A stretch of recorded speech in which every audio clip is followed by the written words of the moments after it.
सभी छात्रों का स्वागत है। तो छात्रों, आज की इस वीडियो में हम आपको एमपी बोर्ड कक्षा 11वीं जो आपका 13 सितंबर को विषय हिंदी का त्रैमासिक परीक्षा पेपर है 2023-24 का, उसके लिए complete real question paper with complete solution बताने वाले हैं। तो छात्रों, करते हैं वीडियो को स्टार्ट।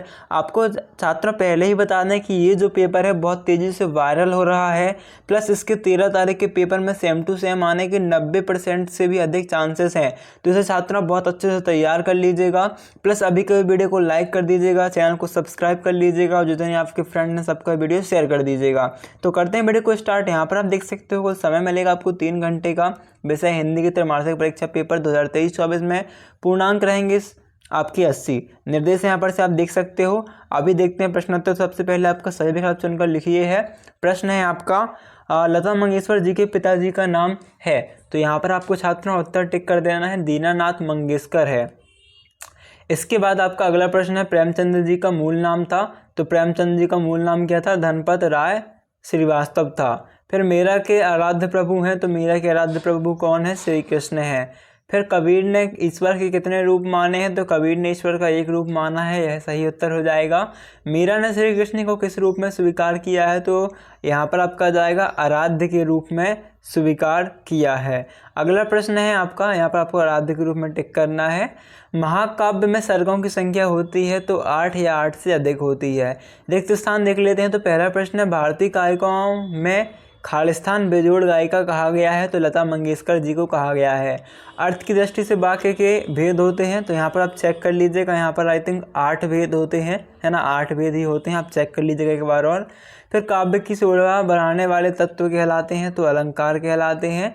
मन्नू भंडारी द्वारा रचित पटकथा एक बहुचर्चित है। तो टीवी धारावाहिक है। फिर है आपका जयशंकर प्रसाद कवि हैं। तो छायावादी कवि हैं, प्रमुख छायावादी प्रवर्तक कवि हैं, है ना। इसके बाद आपका देखो तीसरा प्रश्न, सही जोड़ी बनाइए। यहाँ पर खंडा है और खंडबा है, इनका मिलान करना है। तो मीरा के प्रभु गिरधर नागर है। इसके बाद है कुल की हानि। तो परिवार की मर्यादा की हानि होती है। फिर द्विवेदी युग के प्रवर्तक कौन है? तो कौन है आपके? जयशंकर प्रसाद हैं, हमने आपको अभी बताया। फिर कुंडलियाँ छंद तो 24 हैं। रस के अंग हैं 4, विभाव अनुभाव संचारी भाव रिकॉर्ड होता है आपका। और फिर जल्द का आपका जलज है यहाँ पर, तो जलज में कमल हो जाएगा, ठीक है। इसके बाद आपका एक वाक्य में उत्तर लिखिए। पहला प्रश्न है पादर पानी और पताल पानी के बीच का तीसरा रूप कौन सा है? तो रेजानी पानी। छंद कितने प्रकार के होते हैं? तो 2 प्रकार के होते हैं। रस के कितने अंग होते हैं? 4 अंग होते हैं। अगला प्रश्न है जनसंचार के कोई 3 माध्यम लिखिए। तो आकाशवाणी, दूरदर्शन और फिल्में, ठीक है। शब्द युग्म का नाम क्या है? तो सुनने में समान परंतु भिन्न अर्थ वाले शब्द। मोहन के गुरु का नाम क्या था? तो मास्टर त्रिलोक था। और मीरा किसको आराध्य मानती थी? तो श्री कृष्ण को आराध्य मानती थी। इसके बाद छात्रों आपके सत्य सत्य हैं। वेदक सूरदास जी की रचना है, तो यह असत्य हो जाएगा। सुमित्रानंदन पंत छायावाद के महत्वपूर्ण स्तंभ है, यह सत्य हो जाएगा। भारत में टेलीविजन की शुरुआत 15 सितंबर 1959 को हुई थी, यह भी सत्य हो जाएगा।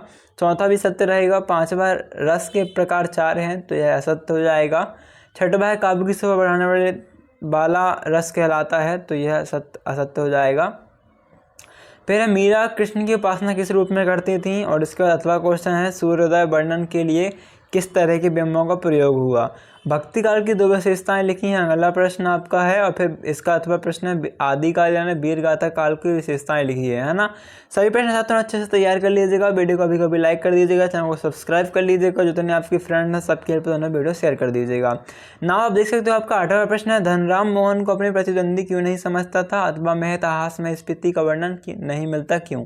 कहानी के तत्वों के नाम लिखिए। अथवा में है गद्य की कोई 4 विधाओं के नाम लिखिए।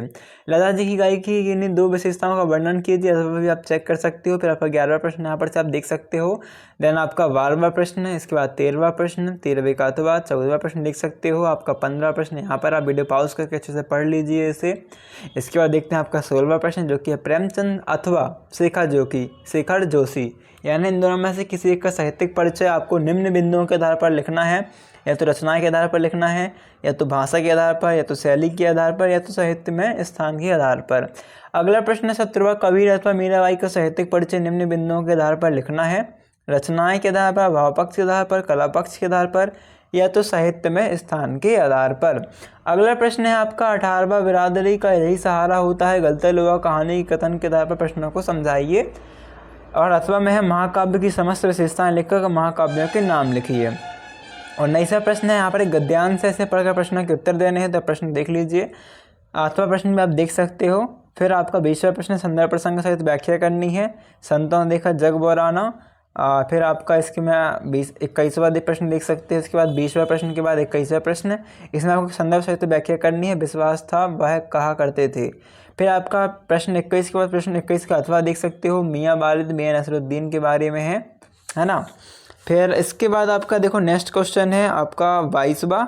आप सुदामा नगर भोपाल में रहते हैं, आपके मोहल्ले में गंदगी व्याप्त है जिससे बीमारियां फैल रही हैं। सफाई व्यवस्था हेतु मुख्य स्वास्थ्य अधिकारी को नगर निगम को पत्र लिखिए, ठीक है। और फिर इसके बाद आपका देखो 23वां प्रश्न ये है निबंध पे वर्तमान समस्या कोरोना विज्ञान और समाज, तो आप विज्ञान और समाज और इसके साथ साथ जल ही जीवन में तैयार कर लीजिएगा, है ना। और वर्तमान पर्यावरण प्रदूषण पर तैयार कर लीजिएगा। तो छात्रों ये थे कुछ आप ये इंपॉर्टेंट क्वेश्चन के पेपर जो कि आपको 90% चांस रखता है सेम टू सेम आने का। अभी हम मिलते हैं नेक्स्ट वीडियो, जब तक के लिए थैंक्स फॉर वॉचिंग।